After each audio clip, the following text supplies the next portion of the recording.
जय श्री राम, हर हर महादेव। आइए जानते हैं भगवान श्री जगन्नाथ जी की जो रथ यात्रा है, उनका रथ एक कब्रिस्तान के समान सामने क्यों रुक जाता है। ईसा के पुरी में भगवान श्री जगन्नाथ जी की रथ यात्रा कई वर्षों से बड़ी धूमधाम से मनाती आ रही है। हर साल आषाढ़ मास के द्वितीय तिथि के दिन से भगवान श्री जगन्नाथ जी की रथ यात्रा प्रारंभ होती है तथा 11वें दिन पूरे नगर का भ्रमण कर अब पुनः मंदिर में स्थापित होती है। पुरी में यह एक इकलौता ऐसा मंदिर है जहां भगवान विष्णु जी के अवतार श्री जगन्नाथ जी अपने भाई बलभद्र तथा बहन सुभद्रा जी के साथ विराजमान हैं। मंदिर के दर्शन मात्र से भक्तों के समस्त कष्ट दूर हो जाते हैं।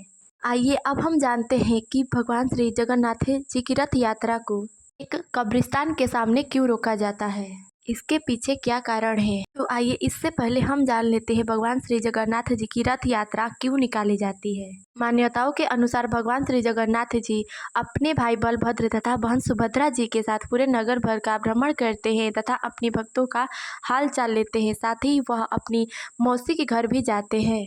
इस रथ यात्रा में 3 रथ होते हैं, जिसमें भगवान श्री जगन्नाथ जी का रथ तथा उनके भाई बलभद्र जी तथा एक रथ सुभद्रा जी का होता है। मान्यताओं के अनुसार एक बार श्री जगन्नाथ जी की बहन सुभद्रा जी ने नगर भ्रमण की इच्छा जाहिर की। तब भगवान श्री जगन्नाथ जी बहन सुभद्रा जी तथा बलभद्र भैया के साथ तीनों लोग नगर भ्रमण के लिए निकले थे। कहा जाता है कि इसी दौरान भगवान श्री जगन्नाथ जी अपनी मौसी के घर गुंडीचा भी पहुंचे और वहां तीनों भाई बहन 7 दिन तक विश्राम किए थे। यही कारण है कि तब से लेकर आज तक भगवान श्री जगन्नाथ जी की रथ यात्रा निकाली जाती है। तो आइए अब हम जान लेते हैं भगवान श्री जगन्नाथ जी के का रथ कब्रिस्तान पर रुकने का कारण क्या है। रथ यात्रा के दौरान भगवान श्री जगन्नाथ जी का रथ एक कब्रिस्तान यानी कि मजार के पास रोका जाता है। यह कब्रिस्तान ग्रैंड रोड पर लगभग 200 मीटर आगे है और जैसे ही भगवान श्री जगन्नाथ जी का रथ वहां से गुजरता है तो उस रोड के दाहिने तरफ एक मजार है यानी कि कब्रिस्तान है।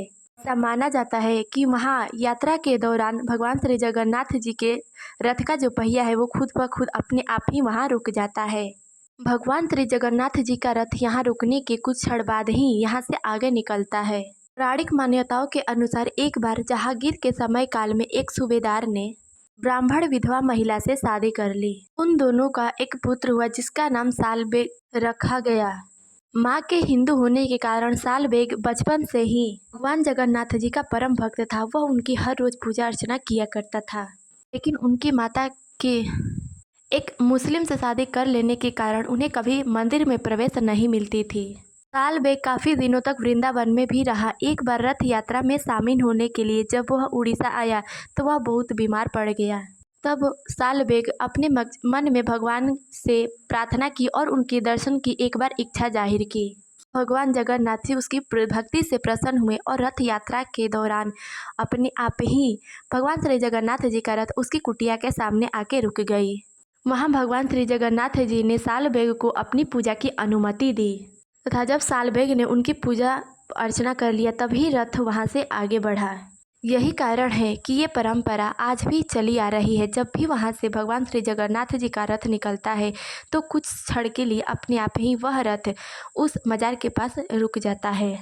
कहा जाता है कि यह मजार उसी मुस्लिम भक्त की है। अगली बार जब रथ यात्रा निकाली गई तब उस मजार के पास आते ही जगन्नाथ भगवान का रथ रुक गया। जब भक्तों ने प्रार्थना की कुछ क्षण बाद तब वह रथ आगे बढ़ा। यही कारण है कि आज भी वहाँ रथ कुछ क्षण के लिए रुकता है। वीडियो में बस इतना ही, मिलते हैं अगली वीडियो में। तब तक ले जय श्री राम, हर हर महादेव।